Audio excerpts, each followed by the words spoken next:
Welcome to Shop Talk, everyone. I'm Brandy. And I'm James, and we talk about all things related to cross-cultural workers and mental health. Thanks for joining us, and welcome to Season 4. Hey, everybody. Thanks for joining us today for Shop Talk with Brandy and James.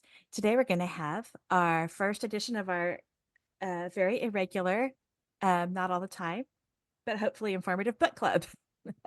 That's right. Yes.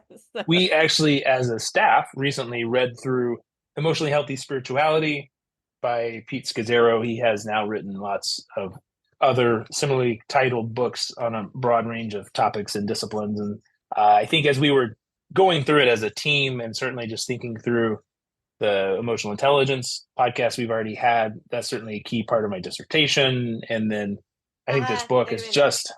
On your bingo card that James talked about his dissertation. Okay, I'll the solar panels. They're great. They're running.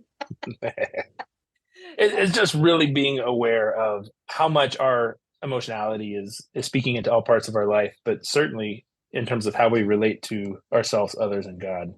You and I did a podcast, maybe it was about a year ago or a little bit more, where we talked about emotional intelligence, and this overlaps some with it too, but I think it talks about it from different angles. And it also, this book looks at what spirituality can tend to look like if we're not in tune to our emotional well-being. And I think we can all fall into some of these things that the book mentions, and we'll get to that. We look at spiritual health. I think spiritual health is something that we are very aware of in the Western church. Talk a lot about what spiritual health looks like. But if we look at ourselves as whole beings, our emotions are a very important part of who we are, an important part of being healthy. And if we don't pay attention to them, James, I see it as becoming a bit more rigid in our focus and our perspective on life. What do you think? We're just such integrated beings. I think whenever we rule out one part of who we are, either in our pursuit of health and well-being or in our refusal to acknowledge areas of growth, we're really limiting just the fullness in which we can live life. So if it's the emotional aspect and we're limiting our understanding of our emotions and how we relate to other people, it's limiting our ability to do all of the things, to have good, clear thinking and decision-making, to connect well with other people, to have deep, meaningful understanding of our spiritual life and walk. So we're just too connected to not lean into all parts of who we are. And I think doing a lot of counseling with men in particular, I find I spend by far the most time trying to help men grow deeper in their understanding of their emotional self. And when they do, they find much more fullness in all the other parts of who they are. Deeper understanding of God, deeper relationships. It's like, I'll talk to a guy about his relationship with his wife and talk about emotions and just be like, your wife would just brighten up immensely if you were to go to her and say, I was really frustrated today because I was afraid I was going to make a mistake. And I just want you to be with me. It's like, it sounds so simple. It would make such a big difference, but it requires this kind of deeper understanding of our emotional self. I think we can be afraid of that. Once we take those steps, it's like a black hole that we're going to step into. I think that's one of the things we're afraid of, that these emotions are going to be so big and huge that they're going to swallow us up. But in a way, or it's just unknown territory. Right.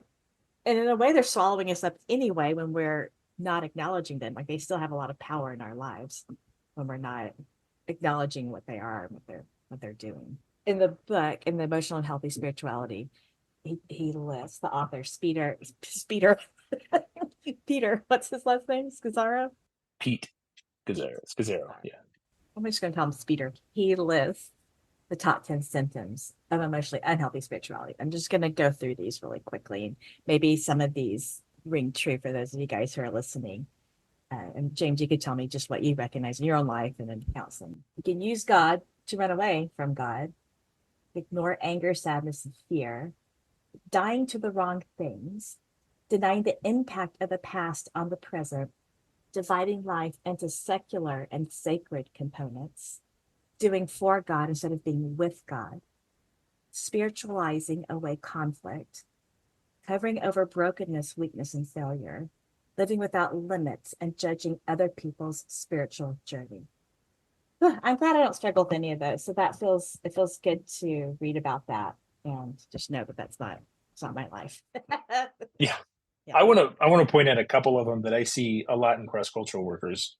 The first one is using God to run away from God. So that's where we use a lot of phrases or sentences or themes really as an excuse to not engage that. And I think people would do that with emotional health, right?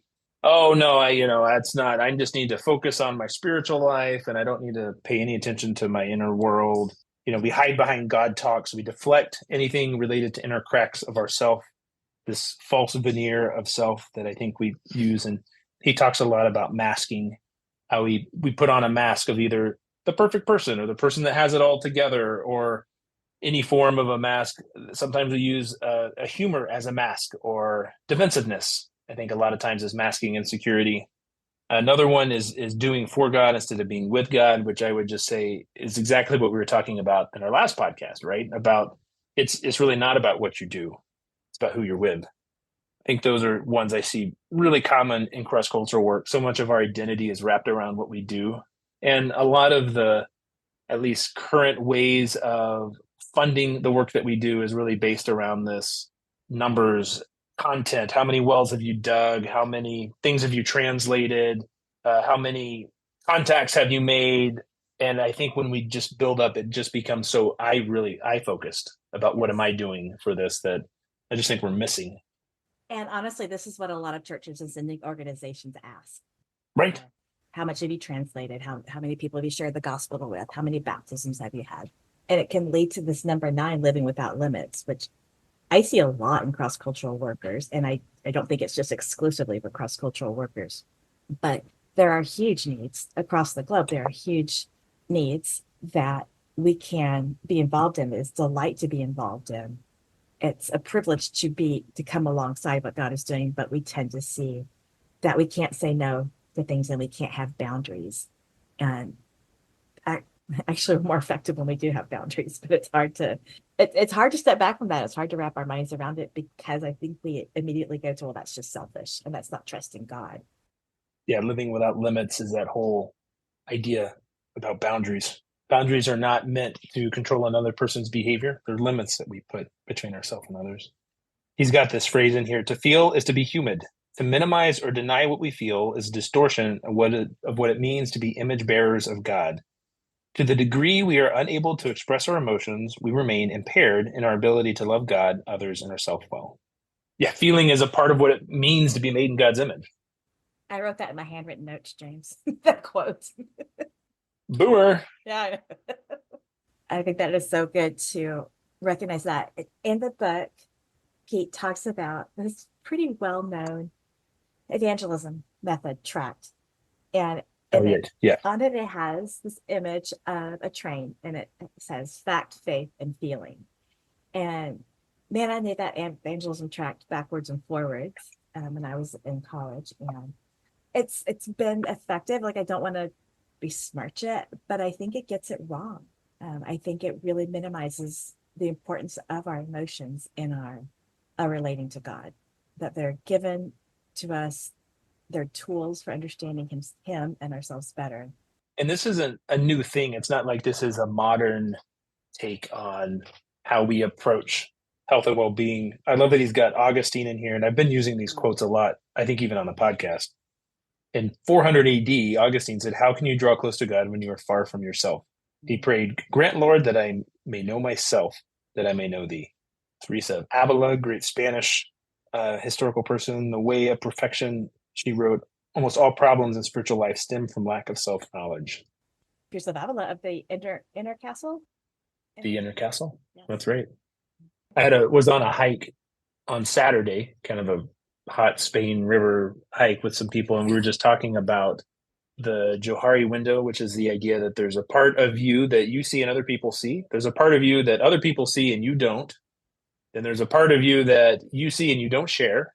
And then there's the part of you that's unknown. And so much of our life is, if we invite others into this space, because it is a communal thing, growing in emotionality, is really discovering more about that. And when we do that, we actually open up our ability to understand others and empathy and how to connect and relate and who God is.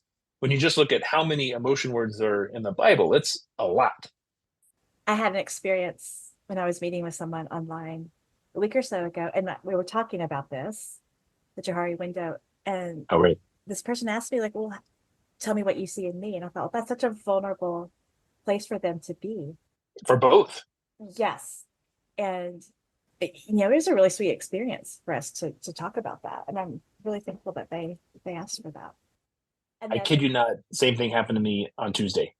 really, Somebody I've worked with for 3.5 years had some difficult feedback she'd kind of anonymously gotten from somebody else and was like, "You've been working with me. Is this true or not?"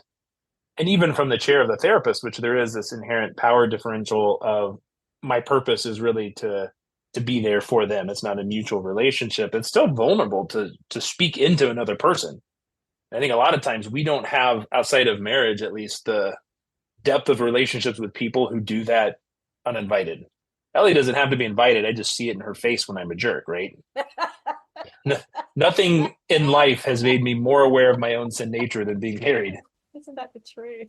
Yeah.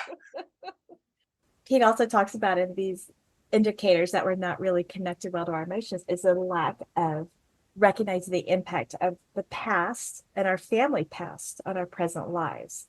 And he goes into detail about this one of the chapters in the book when he talks about genograms, which I think genograms are great. And I wonder, James, if you can explain what a genogram is and how that might be a tool for us to better understand ourselves. I will even put some links. I actually wrote some really easy instructions for how families can do genograms together as a way to know one another. It's just a way of specifically drawing out family connections in history. So not just the family tree of who's related to who, but were those relationships like? Were they strong? Were they disrupted? I did one for my supervision class that had me do ethnic background and religious belief. So part of who I am made up to be includes all of that variety up above in my family. I did one in for supervisors. So a genogram of the supervision style of the different people who have been my bosses and supervisors over my history to help understand who I am as a supervisor because it will be impacted.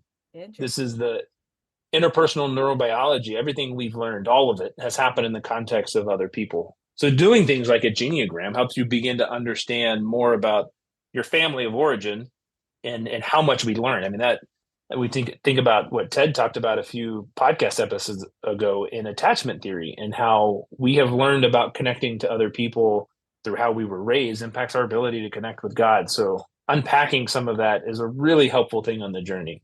And sometimes we need counseling to help with that, or a good friend, or a coach, or a spiritual director. But it is a hard thing to do on your own.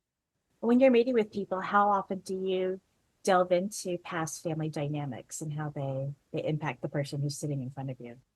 It's really hard to find a lot of progress if you don't. I think counseling is usually two things, like working on whatever in today brought them into counseling. Let's say anxiety, for example, or ADHD or depression or OCD, whatever that thing is. Working on it in the here and the now. What are the strategies? What do I need to do to manage my body's reaction to stress? But also the history. They both need to be managed. Like, how did you learn that, acquire it, and what are ways to unpack some of those healthy attachments we have to the people, the things, and the lessons we've learned along the way. Do you find that people are open to talking about that, or are they resistant? Like, no, I don't want to talk about that, or that doesn't impact me, or I think far more open. When we get out of our family dynamic, it's usually pretty fun to be like, here's why I'm messed up. right? There's like a little bit of grace for knowing that we came by it honestly. Right. A lot of this stuff's hereditary. I met with somebody today. I'm going to be working with their kids some, and I'm like, all right, what parent did this come from? It's like, oh, it was me. We know neurodivergence. We talked about that a lot. So there's some hereditary components to lots and lots of this stuff.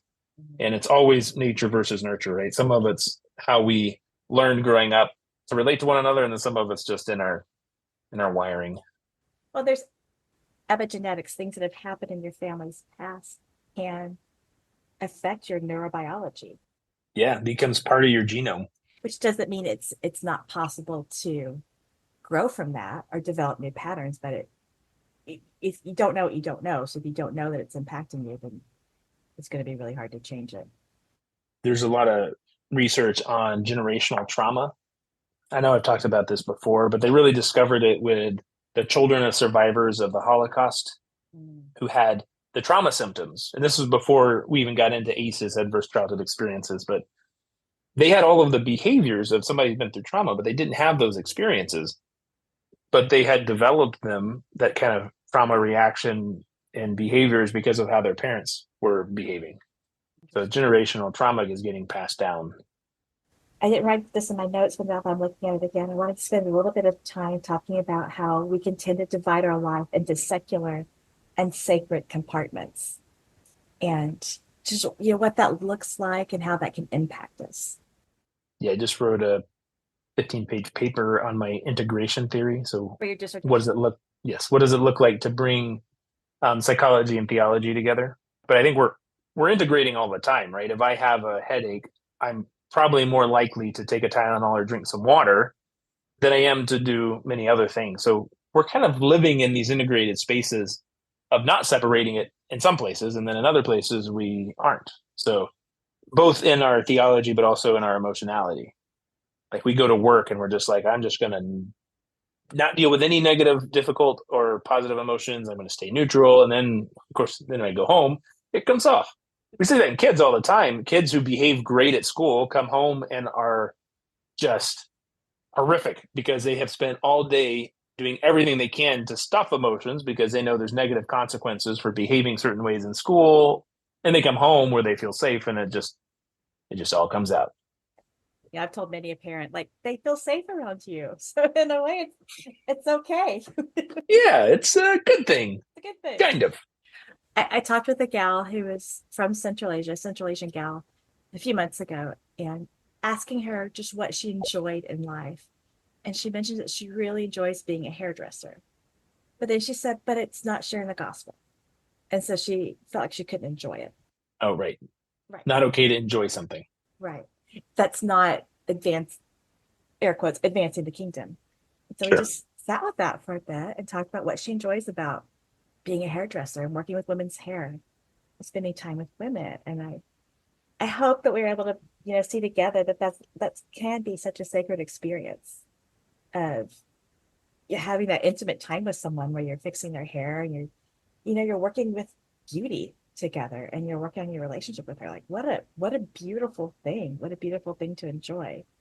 But our tendency is to have a very narrow range of what we consider sacred and worthy. I came across this really great kind of explanation of this when I was working on my paper of kind of understanding. I think we sit in this place where we're like, well, these things must contradict, right? The world we live in, and then our theology or belief system. But there we go. So if God is the author of all truth, we need not to be afraid to examine what might appear to be competing truth claims. If issues such as personal attachment, motivation, determinism, and the handling of negative emotions are not common to both psychology and theology, we either have a truncated gospel or a very narrow psychology. By Carter and Naramore. I think we have sometimes such narrow categories for this stuff that we're eliminating the possibility that all of who we are is possible to engage with all of what we do and how we live. And it's back to what you said. I think we're just sometimes just so uncertain of our emotionality that it's just safer to try to keep it at bay than it is to navigate what it means. Like, wait, why do men try not to let other people see them cry sometimes? Men, at least in my cultural background. And it's just so much easier to go to intellectualize things. It's so much Right. safer to do that. In the book, he talks about hitting walls, I think hitting walls spiritually, and what that looks like, and that not necessarily being a bad thing. And so Pete talks about hitting walls as you get to a point where you don't get what's going on, you don't get what's going on with God, or you feel really dry or unmotivated in your spiritual life. And that's really a natural part of our cycle in our spiritual lives. But we can tend to get pretty afraid of that and shy away from really sitting with the process and what's happening. But he talks about kind of embracing it and being curious about where you are in the process. I think at one point he's like, the only way through the wall is through the wall, or something Yeah. like that. Yeah. What is your experience with that? We all have walls. But I was my older brother and I, he was here visiting recently, and we were talking about our journey of towards emotional intelligence.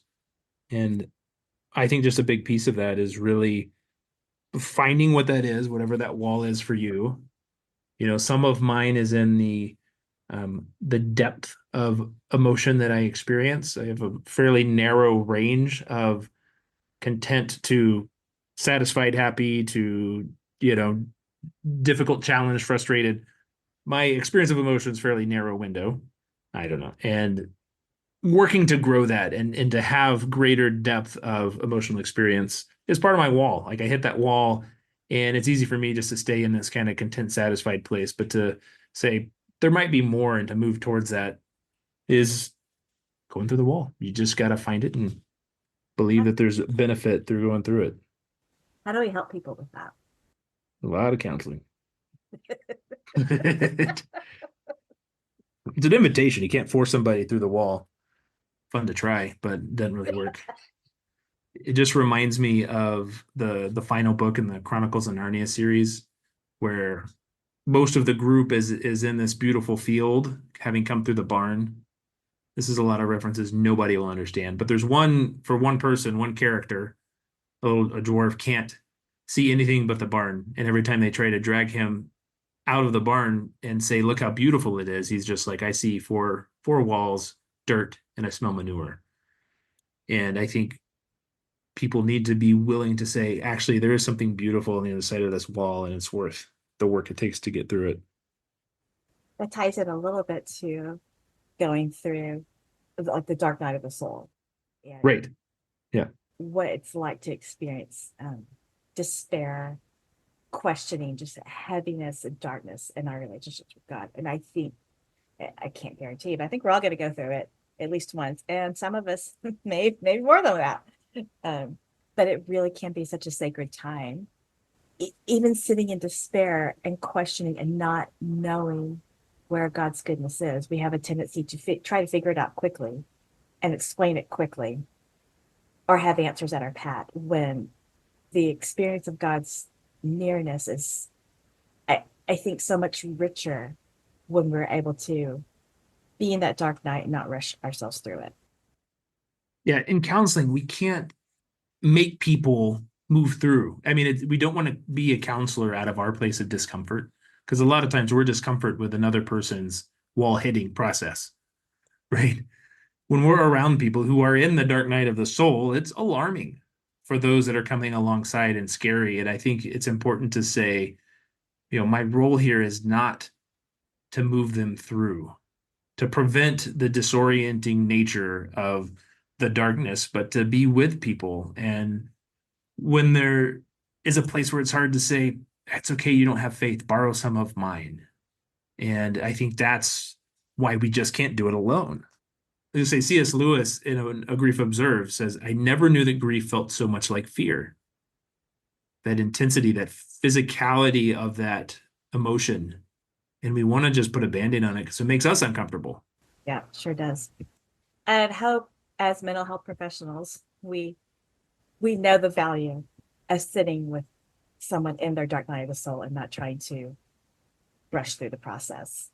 But it can still be uncomfortable, even though we know the value of where the person is and the potential richness in the experience. It can be uncomfortable. I want to jump back to something, but I think it applies here just in terms of the order. Is he has us in a different place of like, what does it look like to move towards emotional, healthy life? And I think this is really helpful for people who are at the wall. So it's a little bit of a rewind, but he talks about just some really practical things. The first one is pay attention to your interior in silence and solitude. That's in my We notes, so in my often, handwritten notes. Yes. well, you didn't read them well. So I think so often we're just bombarded by content, TV, noise, podcast, music, stuff, and it's pretty hard to listen to ourselves, to God, when we just have so much going. There's something pretty powerful to just being silent and listening and to paying attention to what that experience is like. Right. Paying attention to yourself in the process. But I think we tend to think of our relationship with God as one of action and doing. Right. there's things to check off of our list with it. But there is, I think, a multitude to be gained from learning the spiritual disciplines of silence and of solitude and just sitting and being curious, like full stop, like not having any other expectations, of just being curious. And like, what does this feel like in my body? What does this feel like in my mind and my emotions? And I, yeah, I think it's integral in really going deeper into our spiritual and emotional health. It's uncovering the parts of the Johari window that we don't know. The second one he has here is find trusted companions. What does that look like? I was reading a book about trauma, and the person writing it was describing trauma as alarmed aloneness. And I think that's, yes, the feeling post-trauma, but I think often that's the feeling that we have, is this kind of alarmed, activated, defensive, and isolated. When I talk about resilience, one of the things I have people do is I want them to write down the three closest people they have in their life and the frequency in which they connect with them. Because people say, "Oh, I have a great friend. I've got my buddy. We've been friends for a long time." I'm like, "Great. When's the last time you talked to him?" It's like 6 months ago. Like, that doesn't count. I wrote on his Facebook Yes. wall. Yeah. It's a trusted companion. That's good.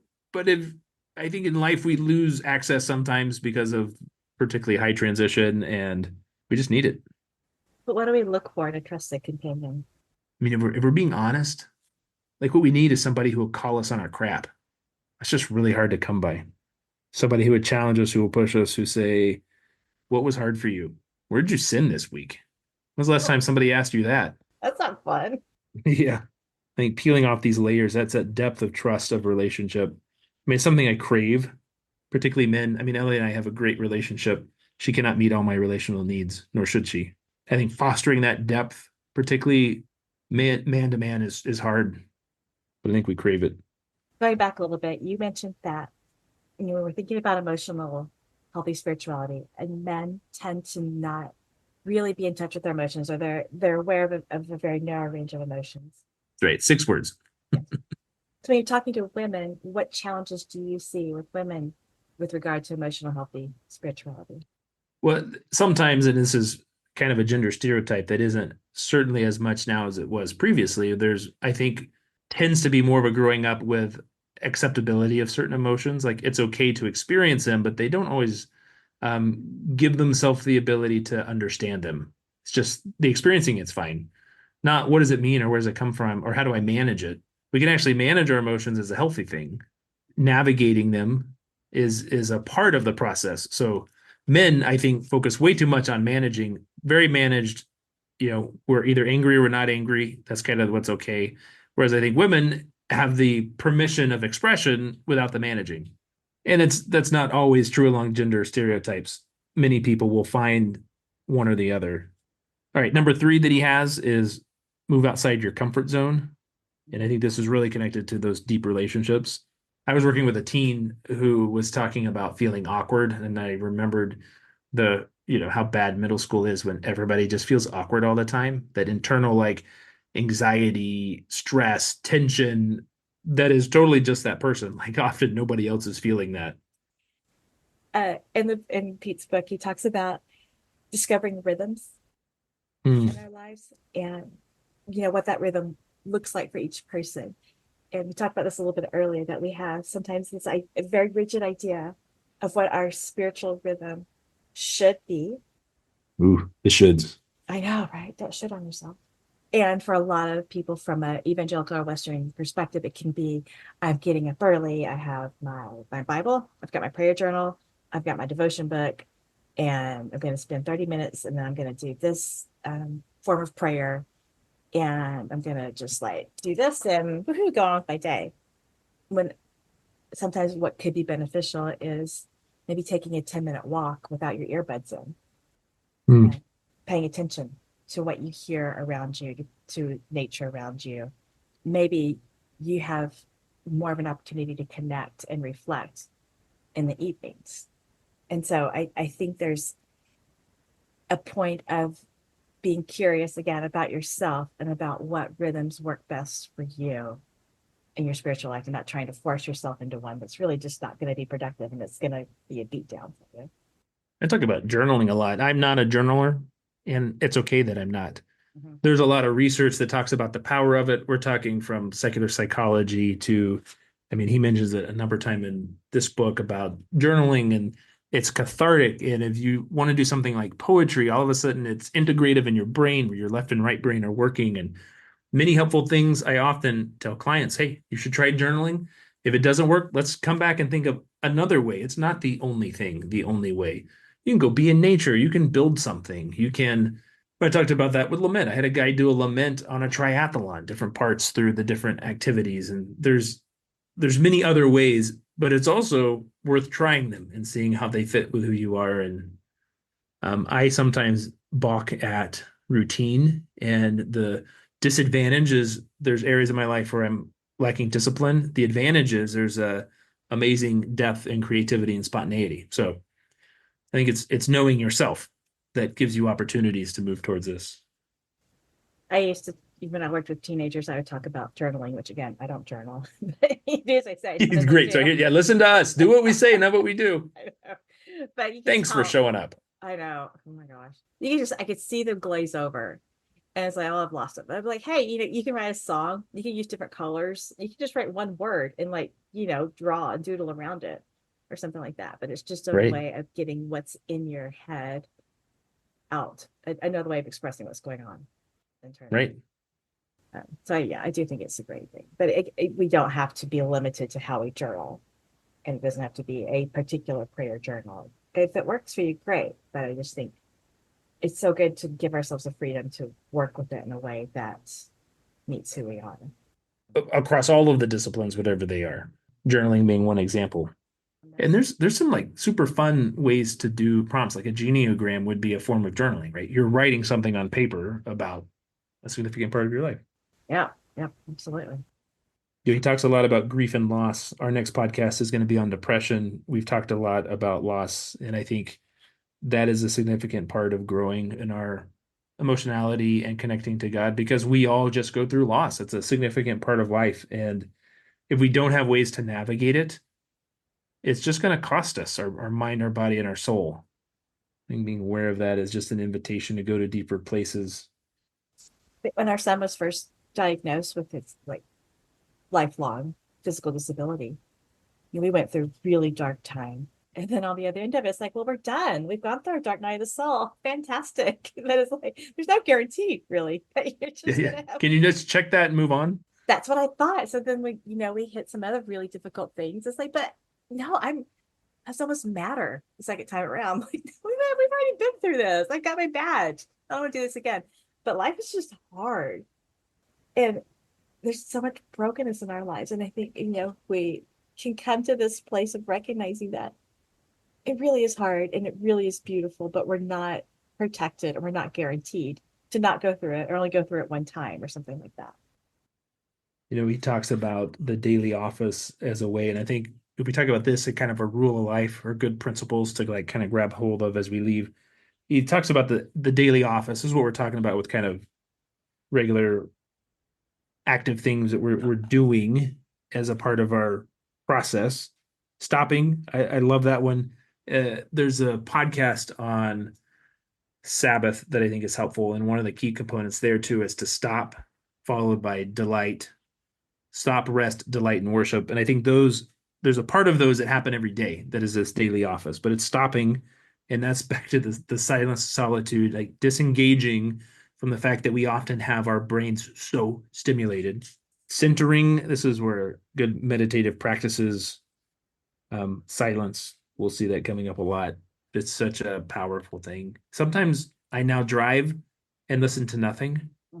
Or sometimes I travel and I put on headphones with noise canceling with nothing on as a way of helping center myself. I have a longer there and back walk that I do. And like this morning, I just went out without my earbuds on. It was the first part of the walk. I'm just going to do without earbuds and just listen to this freaking crazy cicadas that are out right now, but also the birds and just the city waking up around me. He talks about rules of life. And when we talked about this in our own staff care group, like he really talks about this freedom. And then he talks about rules of life. Like, okay, Yeah. how do we Wait a work with minute. both of those? But it's I think it's something to keep in mind. He divides it up into 4 areas, which is prayer, rest, work, and relationships. And it's not so that you have to do these things under each category, but it's just a way of looking at your life and saying, is this balanced? Am I paying attention to this part of my life? Or what's out of whack here? What's getting like 80% of my attention and what's getting maybe 5% of my attention? And it's just a way of kind of monitoring our own selves and how we're functioning in those areas. I think it gets manifested in all parts of who we are. These different things. Having a rule of life is just your way of approaching things. Like, I will move to deeper places of emotionality as often as I have opportunities. I will make sure that I have one deep, trusted relationship that I am with and moving deeper on a daily, weekly, monthly basis. I care for my physical body. That means I'm getting sleep, I'm having margin. These things are part of how we could shape a rule of life. He talks about it as a trellis, less as a brick wall, which I like. This some flexibility, some of these different things we've talked about as good rhythm things. He talks about play and recreation being a good part of a rule of life. I love the work I do, but I also really love to play. So sports, that's hiking, that's going outside, and it just gives Ellie and I such life. Yeah, I feel like when I'm able to exercise and which was a challenge for a year and a half with my various knee things going on. But when I'm able to exercise and really move my body, I feel better just as overall, spiritual, mentally, emotionally.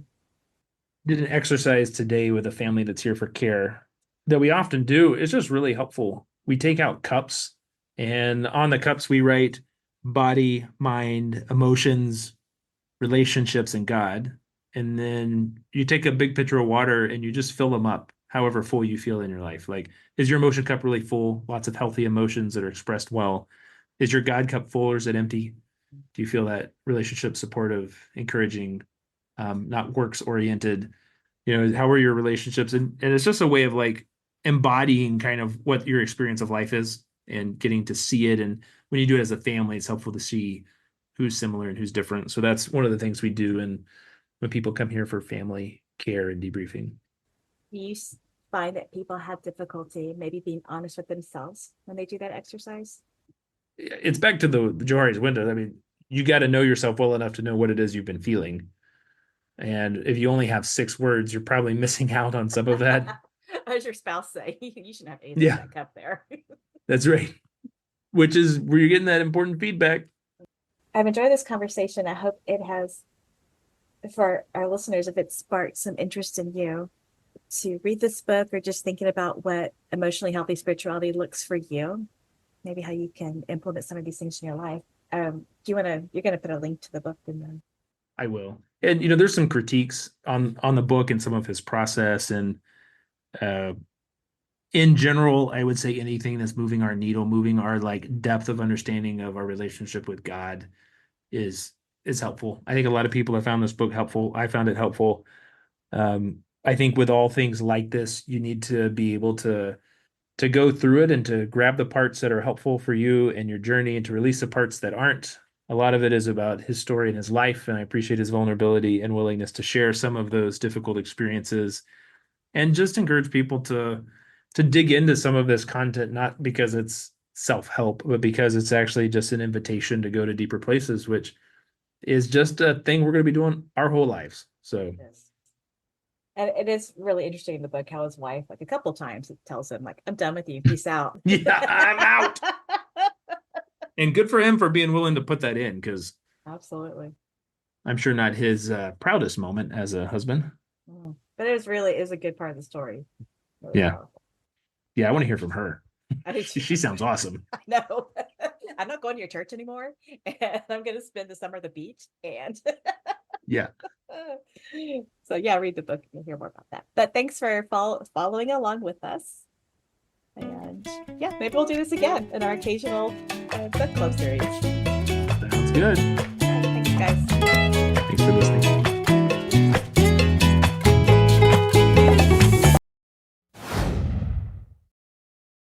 James just got up and left. Hey, you're the one that's now going to have to edit that, not me. I know. Let me just start over again because I'm saying actually too much.